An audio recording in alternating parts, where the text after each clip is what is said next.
guys, ito na yung ating Bicol Express. Look at this guys. Wow. Yan. Samahan niyo ko. Turo ko sa inyo paano gawin. This is the one. Hello guys. Today, magluto naman tayo ng Bicol Express. Meron tayo dito na pork belly, and of course, yung ating chili, at yung gata. So, ihanda na natin yung mga ingredients para lutuin na natin ang ating Bicol Express. Ito, hiwa-hiwain ko muna yung karne sa bite size. Ganyan.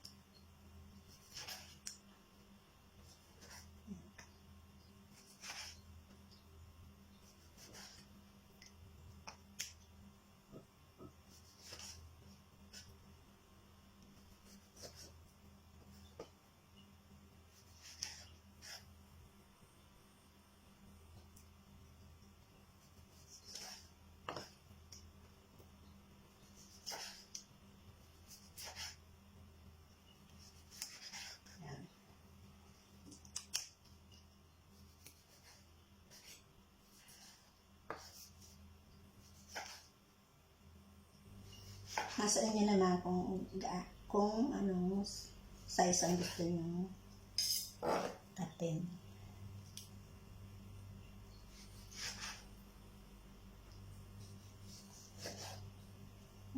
Okay.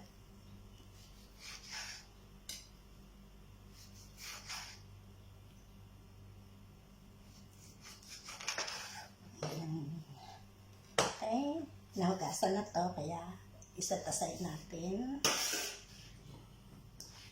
Gagamitin ko ay red onion. Ayan. Half lang.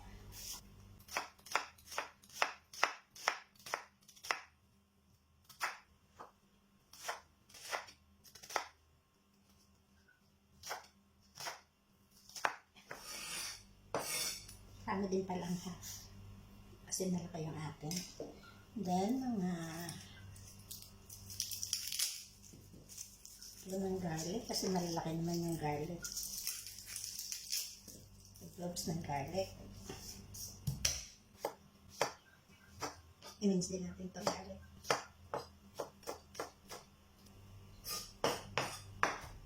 Medyo pinuhin natin yung bawang. Kaya siya. Tapos na natin ang sibuyas. Ito naman luya.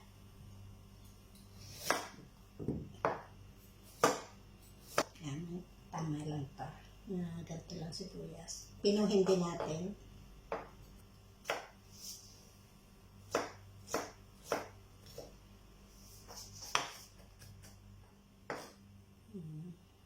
Okay. Ayan lang. Yan, pwede na natin lutuin. Ngayon na natin hiwain ang ating dahil medyo salay talaga. Alabasin ko muna ang mantika ng ating pork kasi yung gata may mantika na yun eh. Hindi ako masyado na. Kaya ilagay lang natin dyan. Hiyain natin. Bawasan muna natin yung taba niya. So, hiyain natin yan. Lalabas na yun dyan.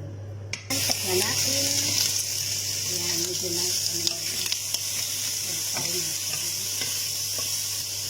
actually, nabili kong pork, hindi siya masyado nataba. Maganda siya ang pang-lechon.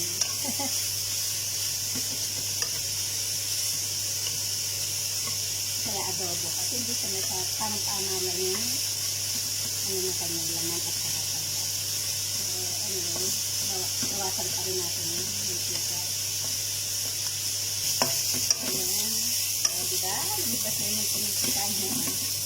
Pwede na tayo mag-gasta. Kunti lang yung teka lumabas. Anyway, gawin natin sa natin. Yan, kanya kulay. Kulay-kulay. Mamila-mila na siya.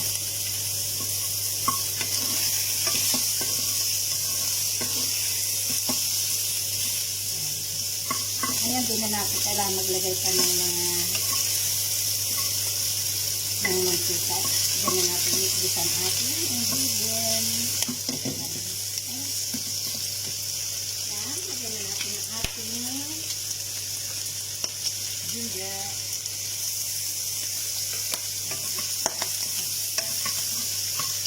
Yan ang ating onion.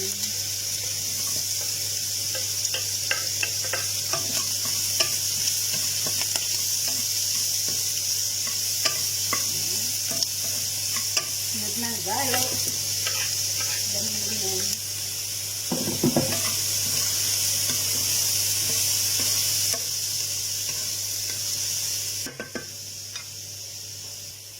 Siyempre, ang din nawawala. Kaya nga dito, hindi alamang.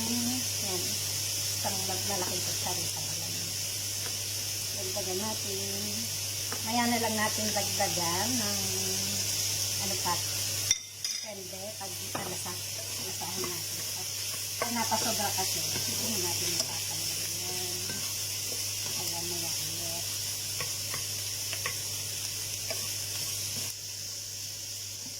Ang ginamit kong alamang dito ay ano na siya, yung gisabi na. Kaya, may lasa na din siya.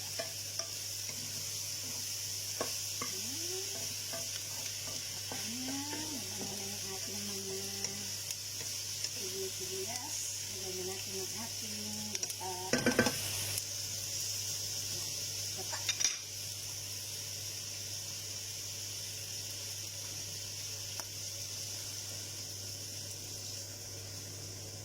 Lahat natin para maluto ang ating karne. Yan guys.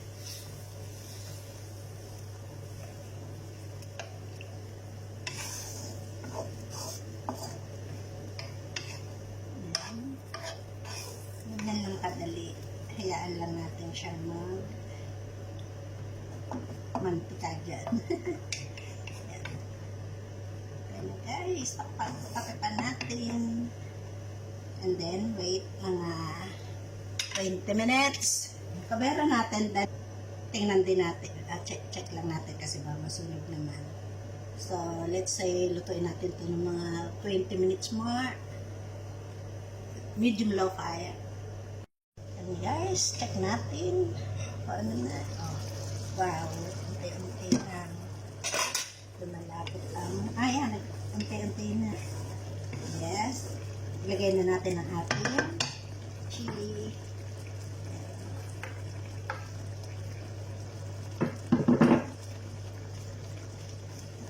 Ilagay natin yan.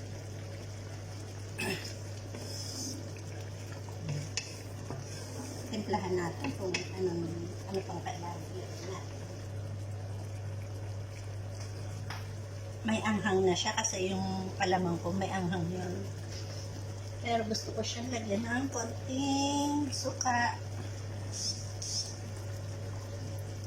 Konti lang, para lang sa konting patis. Kasi yung nailagay kong alamang ay matamis, hindi matamis. Kaya lagyan natin ng konting patis. Ayan. Dalawang ganito. Guys, hindi naman lapot-lapot na. Pero hayaan lang natin siya lang mantika. Ganun talaga ang Bicol Express. Ayan. Bango-bango niya na. Ipan ulit natin guys. Pero i-check natin from time to time kasi nga baka maiga. Baka masunog. Gusto ko yung talagang malambot na yung karne niya. Na-sauce niya talagang halos maglatik-latik na. Yan. Kaya ulit. Yan guys, check natin niluluto. Mukhang luto niya siya. Oh, ano na yung gilid-gilid niya, oh. Lumalabas na yung mga, oh, antik nang masunog. Antika na nga siya. Pero haluin natin. Haluin pa mga. Lagyan natin ng tubig para maluto yung karne. Malutong-luto yung karne. Pag naiga na siya, yung tubig na dinagdag ko pag naiga na yan.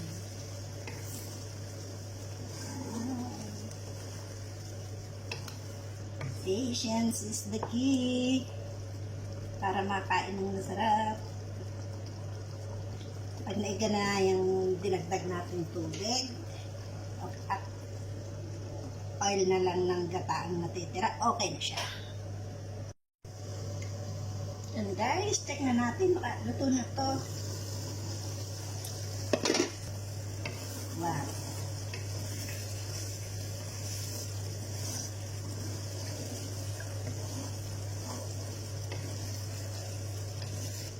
Guys, mapapa-unli rice ka. Ayan, marami ang sarap. Oh my goodness. Sarap nga, grabe. Tama lang. Tama lang yung pagdagdag ko ng patis. Patis, oh. Para na siyang napakalap. Oh. Halos na siya. Ito, oh, mantika niya. Yan. May hiwalay na, kaya luto-luto niya siya.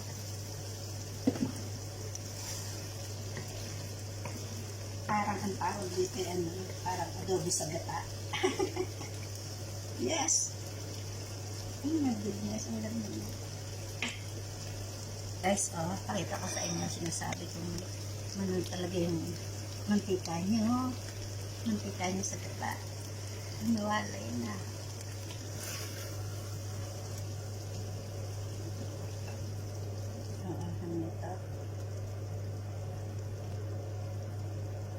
Guys, ito na yung ating Bicol Express. Oh, mantika lumalabas. From, ano yan, from gata. At sa, syempre, from karne na rin.